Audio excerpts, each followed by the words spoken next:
Today, I want to give you 8 reasons why your Facebook ads aren't working.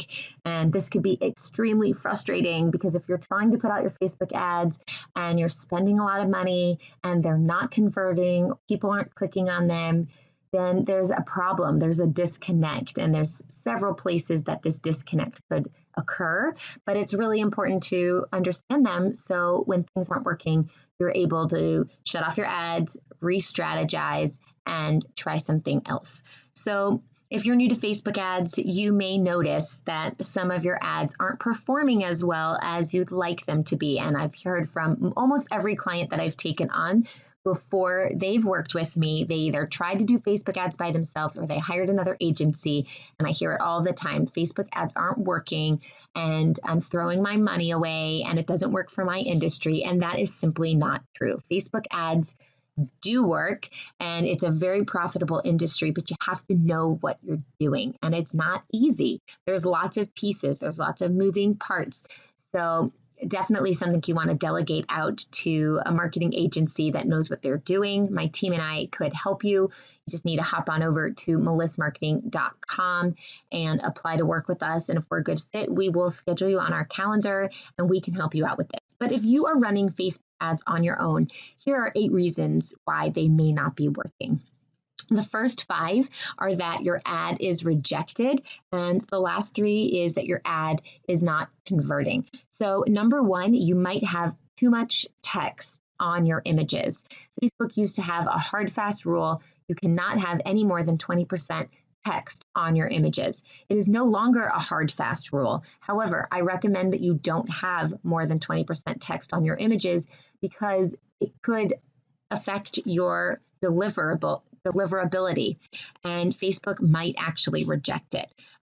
So basically, this is because Facebook wants to have a nice user experience, and people who are posting on their newsfeed just day to day, not marketers, but just people who are posting cats and their kids and their food and their workouts, you're not going to have tons and tons and tons of text because then it looks kind of salesy.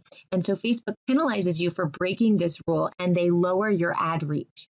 So your ad could get approved, but then it's going to cost you more to get your ad out into a lot of people's news feeds, or Facebook's simply not going to show it to a lot of people. They're not going to even use all of the allotted ad spend budget. So you definitely want to make sure that you do maybe a stock image with no text on it or a little bit of text, but no more than 20%. Another reason is that your ad can be rejected because you don't have realistic claims. Again, going back to wanting to have a really good user experience, we don't want to see spammy looking ads in our newsfeed or claims that are unobtainable. So, for example, you could post, learn to lose belly fat. That's something that everyone can do. Learn to lose belly fat. And that's okay. And your ad will be approved for that. But you're not allowed to put out an ad that says, drop 10 pounds in 3 days, because that's an unrealistic claim. And even if you believe that it's realistic, or maybe that happened for you, that doesn't mean it will happen for everyone. Therefore, it's unrealistic. It's an unrealistic claim for the masses.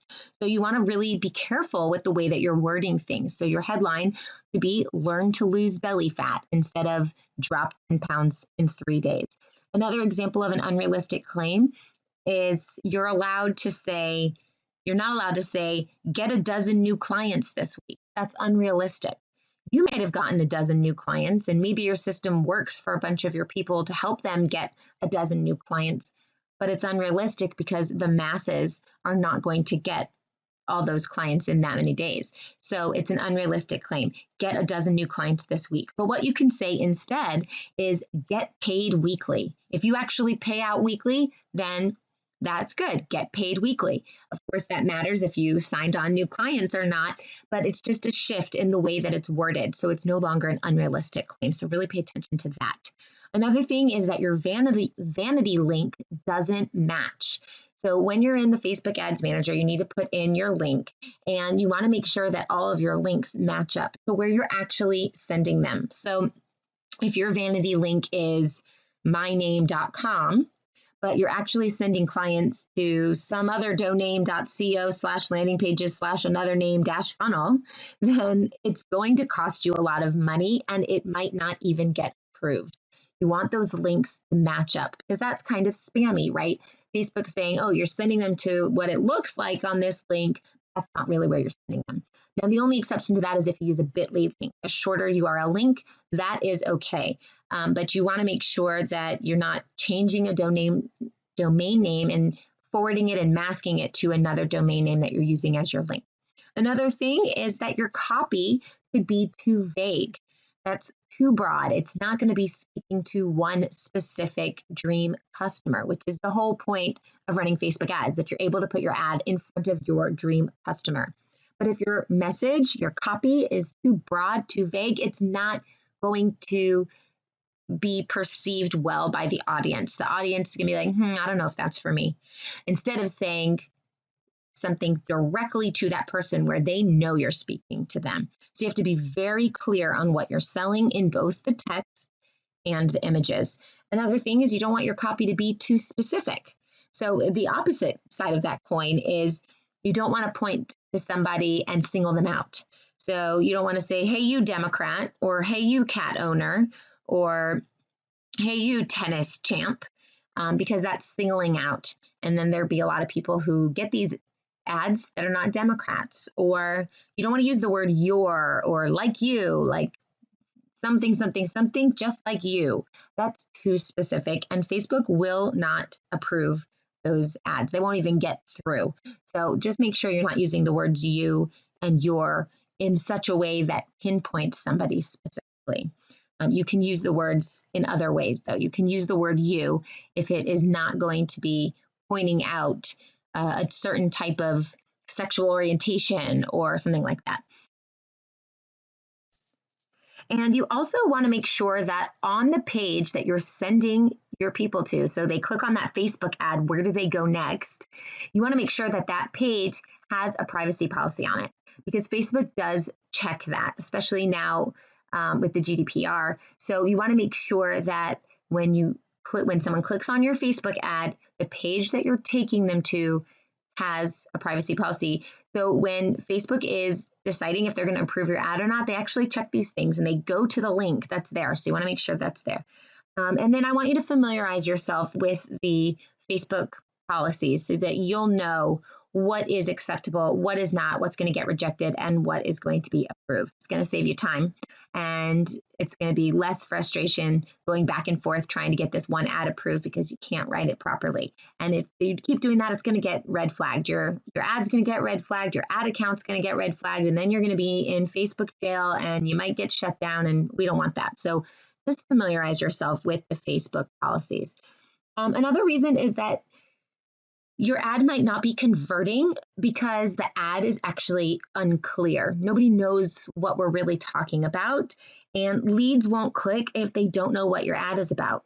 So you want to be very specific. Tell them what your ad is for. Explain to them what you want them to do. And that's the other one. It doesn't have a call to action. You want to explain what you want them to do. You can't just assume that they're going to register for your webinar. You have to tell them, register for my webinar. So tell your leads how you want them to interact with your ad. You want them to click here. You want them to sign up. You want them to watch this. You want them to comment. Those are call to actions, and every single ad must have a call to action. Unless, of course, so let me say not every single ad, but unless, of course, it is part of your phase 1 brand awareness and visibility ads.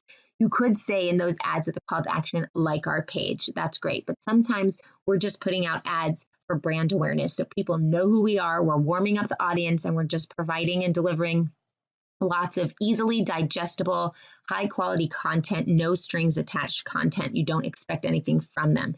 So that would be okay. But in general, you need a call to action on your ads. So if it's not converting and you're trying to get them to do something, if it's an ad that's not part of that phase 1 brand awareness and visibility, it's an ad that's part of getting them to opt in, then you have to put a call to action on that. And the last thing is that your ad just simply might not be compelling. You need to have strong images, you need to have vibrant text, you need to have an excellent offer.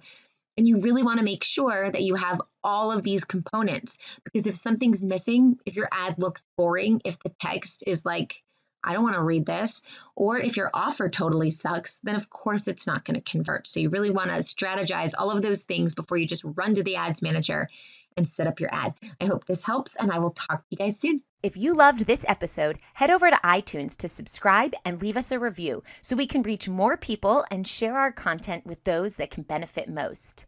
And before you go, I want to invite you to join my Social Marketing Academy, where you can master the skills you need to manage and scale your own business or your clients' businesses.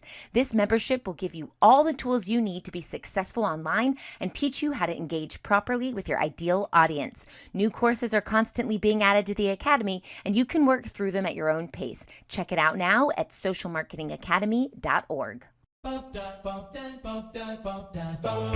Thanks for listening to the Marketing Tips with Meliss podcast at www.marketingtipswithmeliss.com.